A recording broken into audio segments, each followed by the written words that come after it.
พิธีมอบหน้าที่และบางเลขาพรรคเมืองผู้เก่าผู้ใหม่และประธานคณะกรรมการปกครองเมืองต้นเพิงผู้เก่าผู้ใหม่ได้จัดขึ้นในวันที่4 ธันวาคม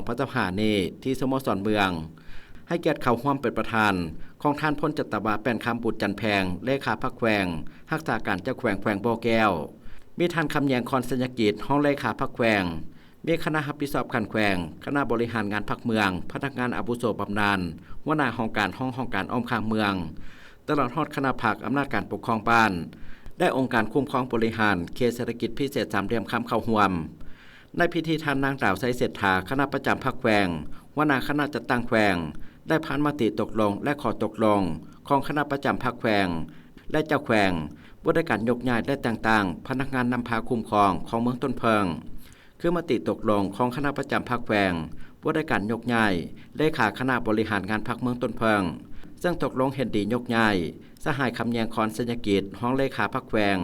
เลขาคณะบริหารงานพรรคเมืองต้นเพิงไปประจำการอยู่ห้องว่าการแขวงบ่อแก้วเห็นดีบงตัวแต่งตั้งสหายอุ่นคำธรรมเลิศกรรมการพรรคแขวงห้องเลขาพรรคเมืองต้นเพิง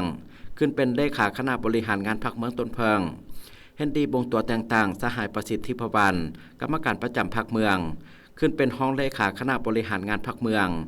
และเป็นประธานกวดกาพรรคเมืองต้นเพิง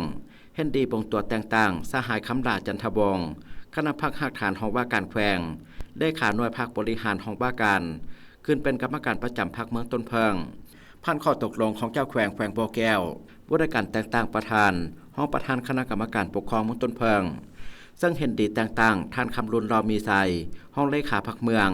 เป็นประธานคณะกรรมการปกครองเมืองต้นเพิงเห็นดีแต่งตั้งท่านคำเพ็งกลุ่มพลคณะประจำพรรคเมืองเป็นห้องประธานคณะกรรมการปกครองเมืองต้นเพิงผู้ชี้นำเวียกงานคงเขตเศรษฐกิจเห็นดีแต่งตั้งท่านคำลาจันทวงศ์คณะประจำพรรคเมืองเป็นห้องประธานคณะกรรมการปกครองเมืองผู้ชี้นำเวียกงานคงเขตวัฒนธรรมสังคมจากนั้นท่านคำแยงคอนสัญญกิจห้องเลขาพรรคแขวงอดีตเลขาพรรคเมืองต้นเพิง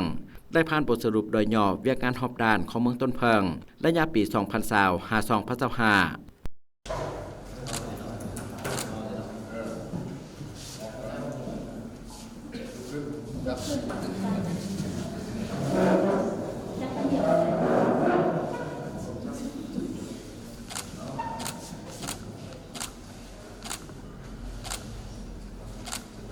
เจ้าของเข้าใจและอีกประเด็นฐานะบุคคลธาตุในตัวเรา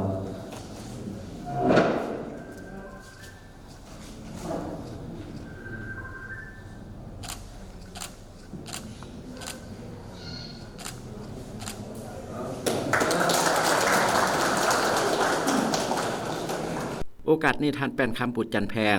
เลขาพรรคแขวงรักษาการเจ้าแขวงบ่อแก้วได้มีคำเห็นโอลม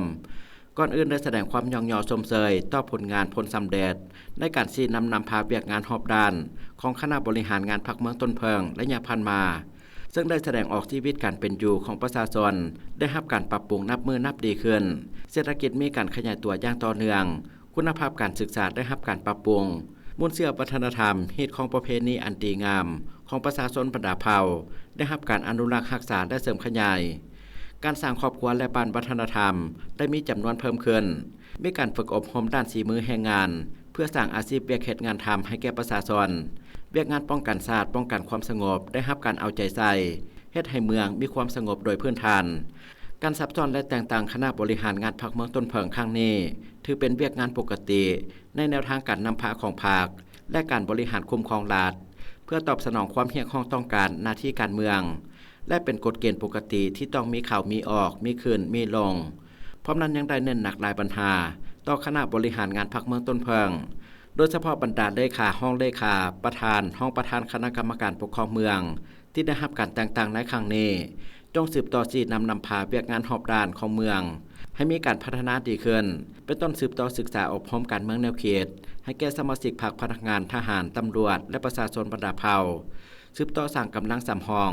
และสร้างบ้านสู่หอบติดเรียนสืบต่อแก้ไขปัญหาปรากฏการณ์ย่อท่อการเข้าออกเมืองผิดกฎหมายการค้าขายเถื่อนค้าขายสิ่งเสพติดและปัญหาแรงงานต่างประเทศที่เข้ามาบ่ถูกต้องและเลื่อนลอยสืบต่อสร้างและปรับปรุงพื้นฐานโครงสร้างถนนหนทางสืบต่อเพิ่มทวีความสามัคคีเป็นเอกภาพภายในพรรคหลีกเลี่ยงปัญหาพรรคพวกจุ่มเจือเสื้อสายอาชญาสิทธิ์เอกเทศเอกชนและปัญหาอื่นๆ